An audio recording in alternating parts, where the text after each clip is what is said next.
Bien-aimés frères et sœurs en Jésus, la grâce, la paix et la miséricorde nous sont données de la part de Dieu le Père et de Jésus-Christ, son Fils, notre Sauveur. Amen. Pour notre méditation de ce jour, nous lirons dans l'épître de Paul aux Romains au chapitre 10 et le verset 10. Avant la lecture, chantons « Mon cœur joyeux, plein d'espérance ». Mon cœur joyeux, plein d'espérance, s'élève à toi, mon Rédempteur. Daigne écouter avec clémence un pauvre humain, faible et pécheur. En toi seul est ma confiance, en toi seul est tout mon bonheur. Le jour je marche à ta lumière, la nuit je repose en ton sein. Dès le matin à ma prière, tu viens éclairer mon chemin. Et chaque soir, oh mon bon Père, tu prépares mon lendemain. Béni sois-tu, Seigneur, auteur d'une œuvre aussi accomplie. Affermis-nous dans ta parole en Jésus-Christ. Amen. Romains 10, verset 10. Là, il est écrit,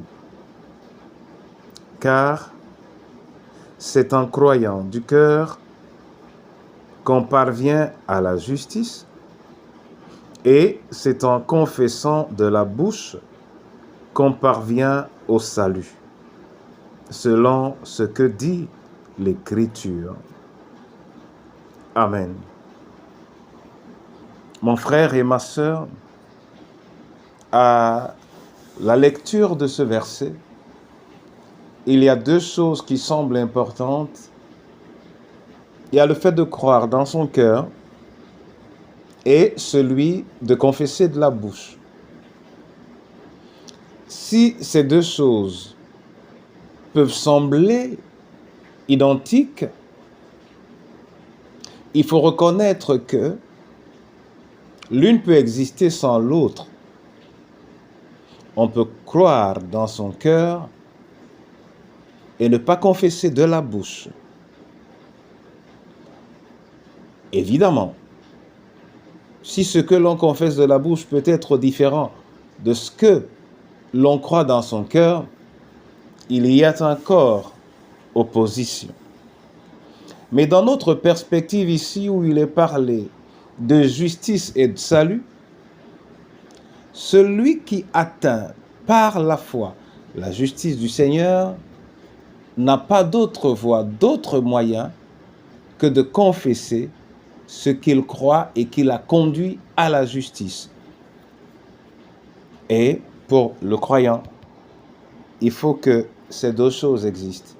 Il faut que ces deux choses coexistent. Que mon cœur et ma bouche disent la même chose. Et ma vie de chrétien doit m'amener à apprendre à réduire la distance qui sépare mon cœur de ma bouche, quel que soit ce qui m'entoure, quel que soit le prix que je devrais en payer. Que le Seigneur bénisse sa parole et qu'il en bénisse également l'écoute. Au nom de Jésus-Christ. Et je voudrais nous lire ce que une traduction biblique en dit, c'est Commentaire sur le Nouveau Testament de Thomas Hall. Paul, pour Thomas, dit qu'ayant cru dans notre cœur, nous parvenons à la justice, et qu'ayant confessé de notre bouche nous parvenons au salut. Ce ne sont pas deux choses différentes ou deux états différents. La foi et la confession vont ensemble, comme la justification et le salut.